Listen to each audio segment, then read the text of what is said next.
This is the Mariners POSTCAST, your instant game reaction for the Seattle Mariners. Part of the Locked On Podcast Network, your team every day. Stop me if you heard this before, but defense matters. Defense matters. We're just gonna continue to pound that drum continuously, especially in a game where five of the eight really positions, if you don't count pitcher, are below average in this game today, which is not ideal, not great, Bob. No. As they say. So, the Mariners dropped this one, lose the series to the Milwaukee Brewers 10-2. I didn't do the math, but I think that's, 16-3 in terms of runs scored in this series. So not great, Bob. No. This just not a good game for your Los Marineros. Anderson Hurst here, Christopher Crawford to my left. We are live with your Mariners POSTCAST here right after every single Mariner baseball game. We're going to talk about Luis Castillo's start. How much help did he get or lack thereof? How much of it was him giving up a lot of hard contact? Obviously, still some of the combination of the both. Shortstop. That's all I'll say. And then we're going to do our unsung hero / villain. Chris Crawford, initial thoughts on this game. So there wasn't a lot of energy that I saw at the beginning of this game. And, I don't want to be the guy who says I'm in the head of the Mariners, right? Like I understand everything that's going on, that I know what everyone's going through, but it sure looked like there wasn't a ton of energy to begin this game. No urgency, man. Yeah. And then I think they quit. I think that they quit. And that's really disappointing. That's really disappointing because you fall down 5-2, I understand it. You probably aren't going to win that game. It's hard to come back from 3 runs, but it's the lack of effort that I saw from guys who usually don't have a huge lack of effort, right? I was disappointed in this loss. The score doesn't really bug me because, get my Dom Toretto on. It doesn't matter if you lose by an inch or live my life by a quarter mile, whatever that stupid movie is. Universal's not a sponsor, right? Oh, but they signed me checks. Never mind. Fast and Furious is a great movie. Family. I just feel like they quit today. Yeah. I feel like they quit, and there were some individual efforts, but as a collective, I thought they quit. And we talked about how lack of effort hasn't been a thing. Right. Lack of effort's been much more of a thing under Dan Wilson than it has under Scott Service. Oh, yes. And I just keep thinking about that. And if I was Scott Service watching this game, do you know what an SEG is? Something eating grin. I would have one of those type of grins on my face right now because the lack of effort is inexcusable. It's just not excusable. I'm not asking you to play perfect. I'm not asking you to go 162-0. It'd be hella boring if they went 162-0, if I'm being honest with you. I am asking you to try. And I felt like from the 5th inning on, this Major League Baseball team didn't try, and that's disappointing. Yeah, it's just, now that you bring that up, there's lots of little things that fall into that category throughout this season for me when it comes to Dan Wilson and his ability to get his guys going, right? And obviously when you're playing well, he's about as good of a manager as I can hope for this Mariners team because he keeps the train rolling. He rides with his guys. He gives them confidence.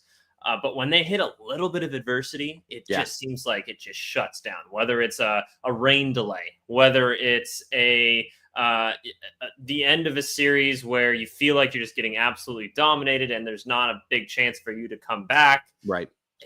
They just quit. And that's something, like you said, I think it's a great point that you don't associate that with at least these last 4 years of Mariners teams. And I think it's a difference in the manager for sure. It has something to do with it. I don't know how much to do with it, but at least has something to do with it. Let's start with the start, though, before we get into the big stuff defensively, because I think that's going to be most of our conversation today. Luis Castillo, what do you think? So I actually think Luis Castillo looked pretty good today. If you just were taking a look at the pitch by pitch, and if you were just taking a look at where the ball was placed, there wasn't all that much hard contact. Like, let's go to the inning he gives up 2 runs, right? There's a little blooper, and then there is a double that I'm not saying Randy Arozarena should catch, but I think a better left fielder does get to that baseball. I think a better left fielder does get to that baseball. And we have sung the praises of Randy Arozarena's defense and improvement this year. But lately, I have kind of seen those, right. That's the reason why this guy isn't a 5-win player every year. Yes. There are some defensive issues. And then, of course, the 4th inning, and we'll talk about it then. But it wasn't like they were shellacking the ball. A lot of baseballs that just weren't hit all that hard. And, he just strike out 7. I thought the swing and miss stuff was good. I'm not saying he was perfect by any stretch of the imagination. He was nowhere near as good as he was against the Astros, right? That was vintage Luis Castillo. Yes. This wasn't Temu Luis Castillo, but it wasn't really Amazon Prime Luis Castillo either, right? Like, it wasn't him at his best. I want him to pitch better. I also will say, similar to what I said about George Kirby in his start, not at his best, but no long-term concerns from what I saw over that outing. Yeah, that's kind of the vibe I got too. And then you look at his final line. I know he gets helped by the error a lot because it makes it, instead of 6 earned runs, it makes it 3. But then everyone's like, 10 hits doesn't look great. But a lot of those hits came after the error, which is a reason, like, you should have been out of that inning, right?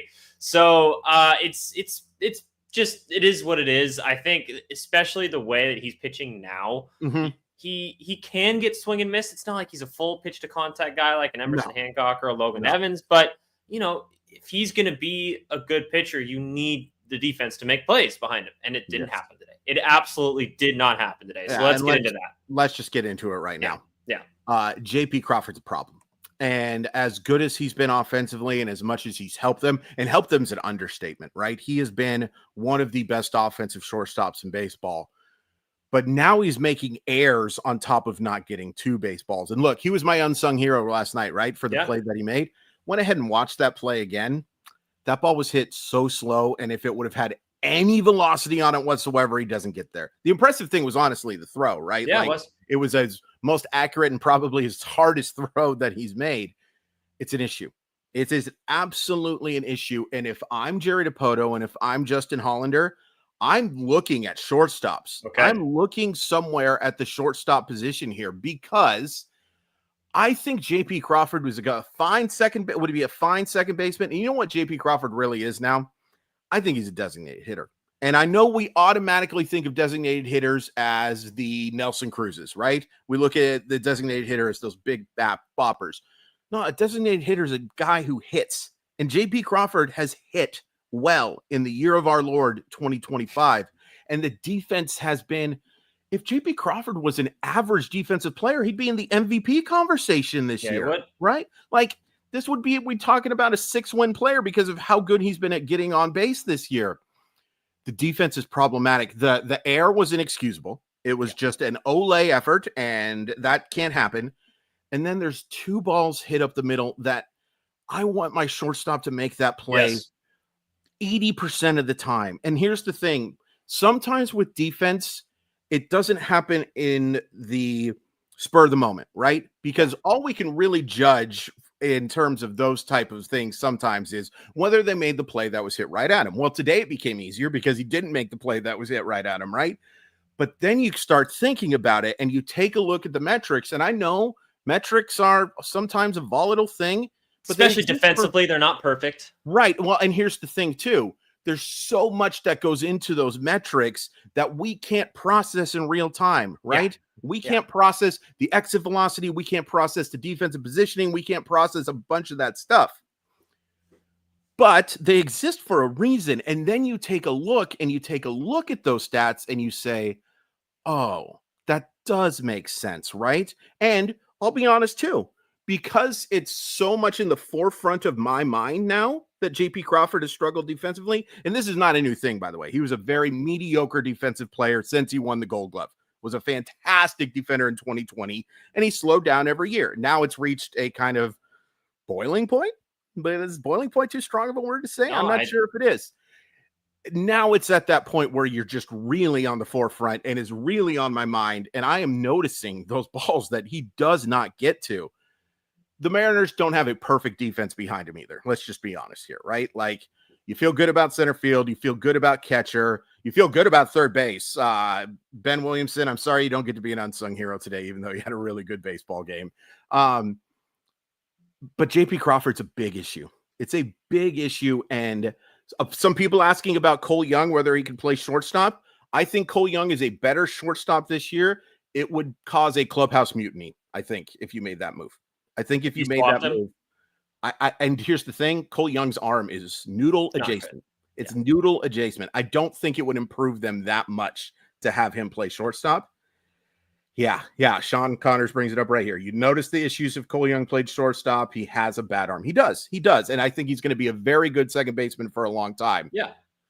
The Mariners have a glut of shortstop prospects, but Colt Emerson ain't ready until 2026, and it's probably going to be the end of 2026. Yeah, Belman Celestin is a long way away. Michael Arroyo is mostly playing second base himself, right? Yeah. I think shortstop is an issue, and shortstop is something that I don't know who would be available, to be honest. That maybe that's Ty and Colby territory, but I would be looking to upgrade at the shortstop position. Well, I mean, we're just reacting to a game here, but it wasn't just this game. It was, not even the first game of the Brewers series too, on Monday. So it's an issue. I think I agree with you. I was going to actually ask you, like, I think the general consensus with JP is like, okay, you write him out this year and you probably move on next year from him, at least at some point next year. Even if he's starting the season at shortstop next year, like you said, Colt Emerson's that's probably around the timeline he's going to be coming out, or maybe you make a trade or a signing of some sort to kind of get a stopgap until he's ready.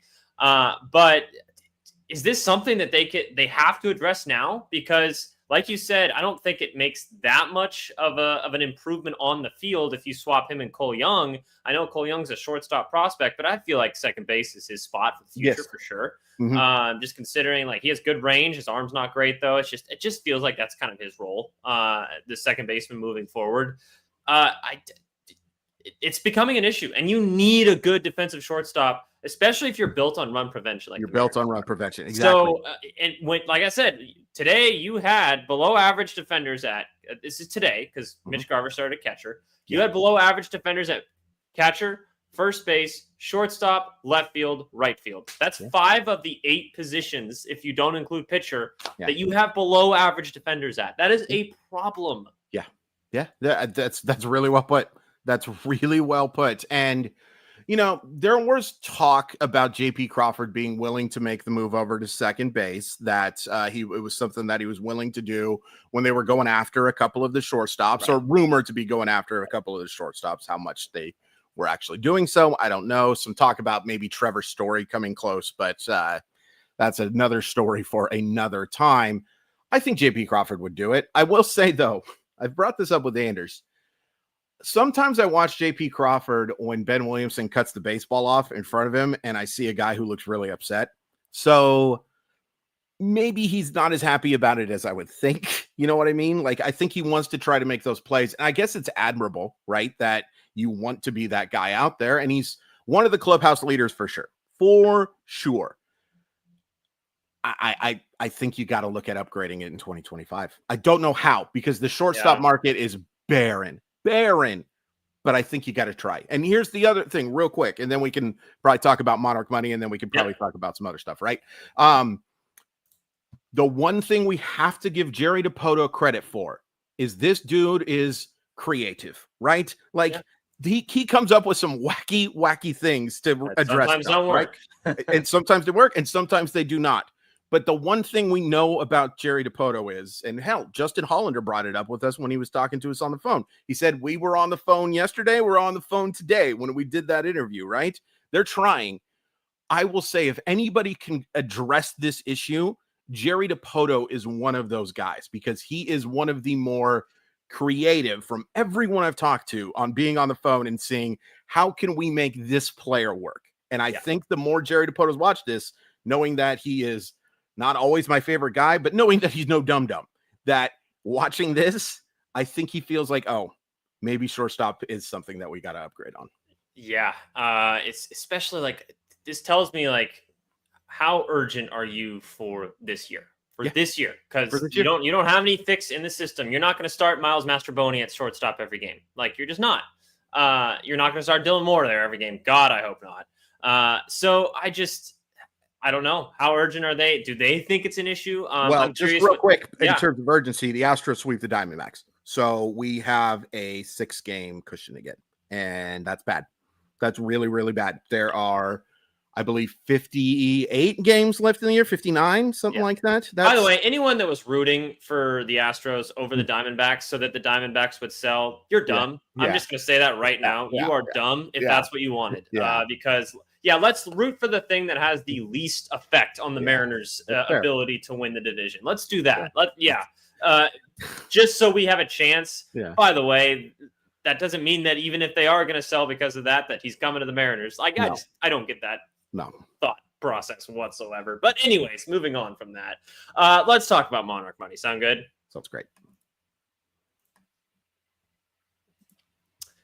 Ever wish managing your money felt easier? Mm-hmm. With Monarch Money, it can. Whether you're growing your savings or planning a big purchase, Monarch puts you in the driver's seat. It's like having your own personal CFO, giving you full visibility and control over your finances. You guys keep saying Monarch Money is just a budgeting app, and it's not. It's more than a budgeting app. It's a complete financial command center. You can track all your accounts, investments, and spending in one place. So in addition to managing your money, you're also building wealth. The thing I was thinking about it with Anders is, if you're someone who has a significant other and you manage different bank accounts and you've got to keep all that, together but separate, Monarch Money's perfect because it gives you the chance to have all of that stuff in one app, and you're still separate. You still have your different accounts, but you can manage it all together, and that's a very nice feature for Monarch Money. Take control of your finances with Monarch Money. Use code LOCKEDONMLB at monarchmoney.com for 50% off your first year. That's monarchmoney.com, code LOCKEDONMLB for half off an entire year. All right, let's talk a little bit about the offense. Not much going on today, obviously. You get a couple good at-bats from Ben Williamson and Dom Canzone still, doing his thing out there.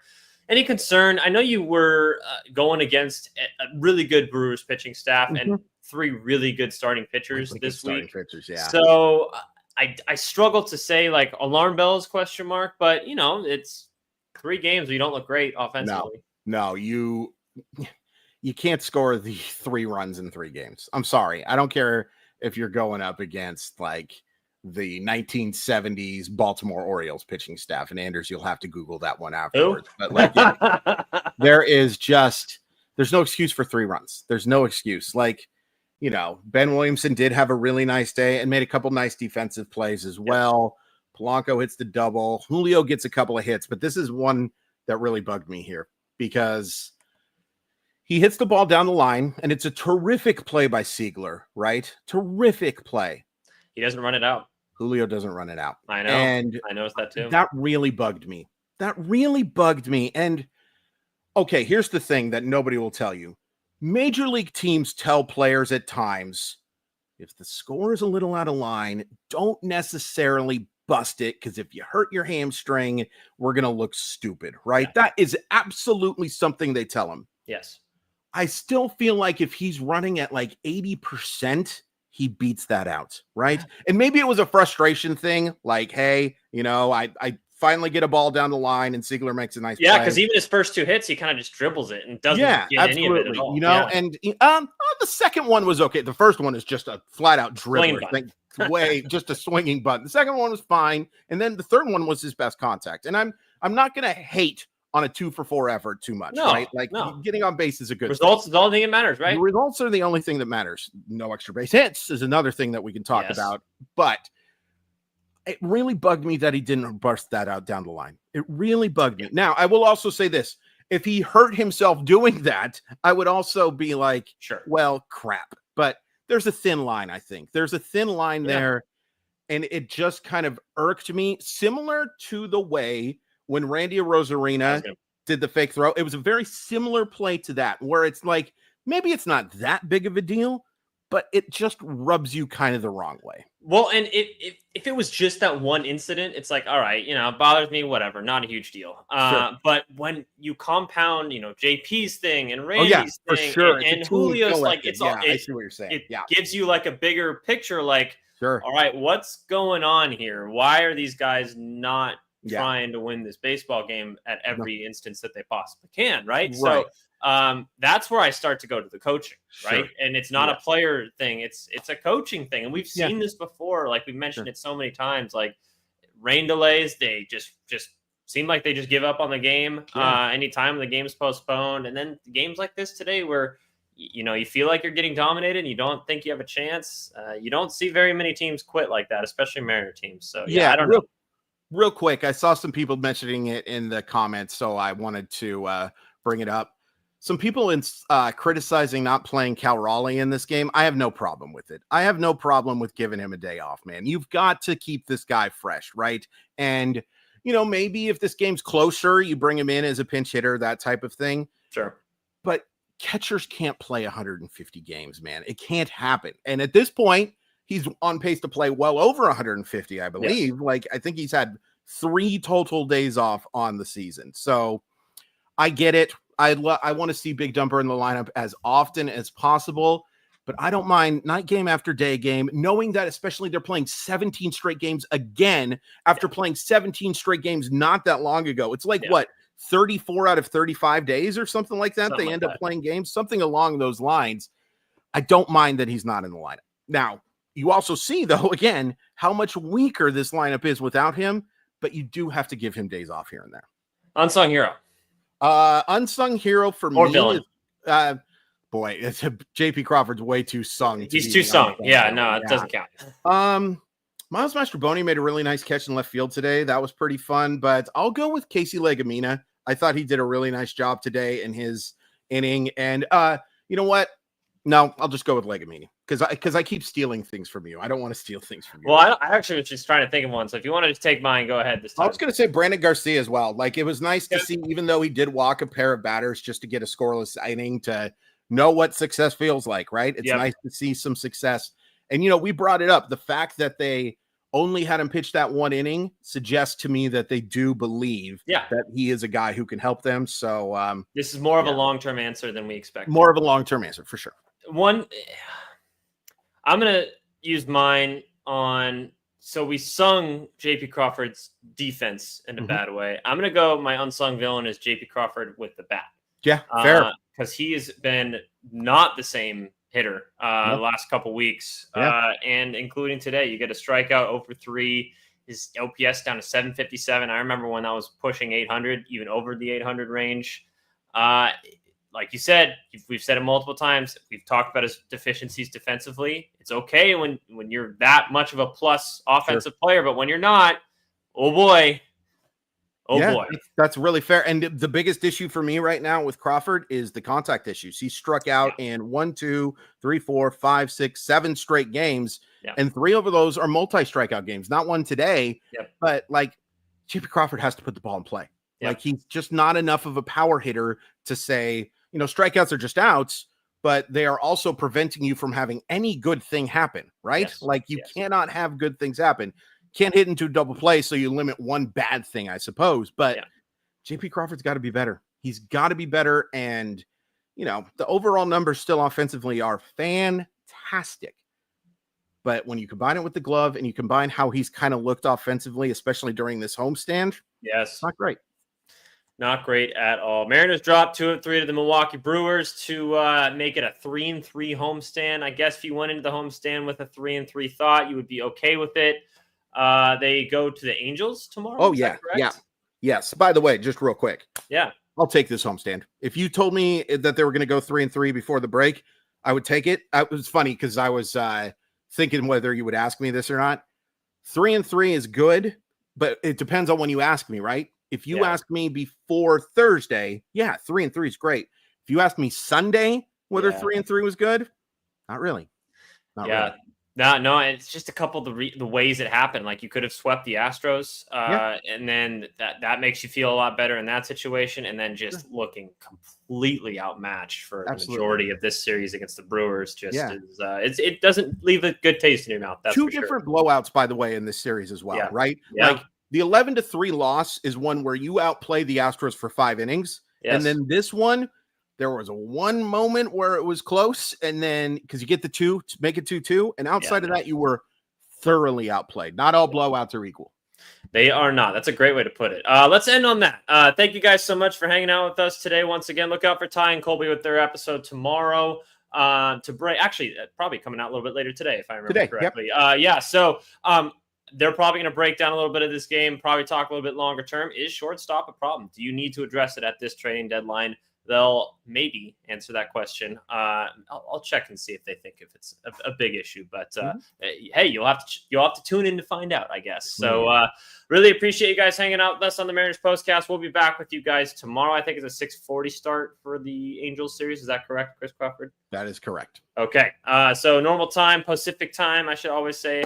For us, really appreciate you guys. We'll go back on the road. Hopefully the offense finds itself again, because that's just kind of how it works nowadays. But we'll be with you guys tomorrow. Thanks so much. Talk to you then. Please like the video if you haven't already. Really, really helps us. And comment in who you guys have for your unsung hero or villain. Talk to you guys tomorrow. Last word, Chris Crawford. Still love my son.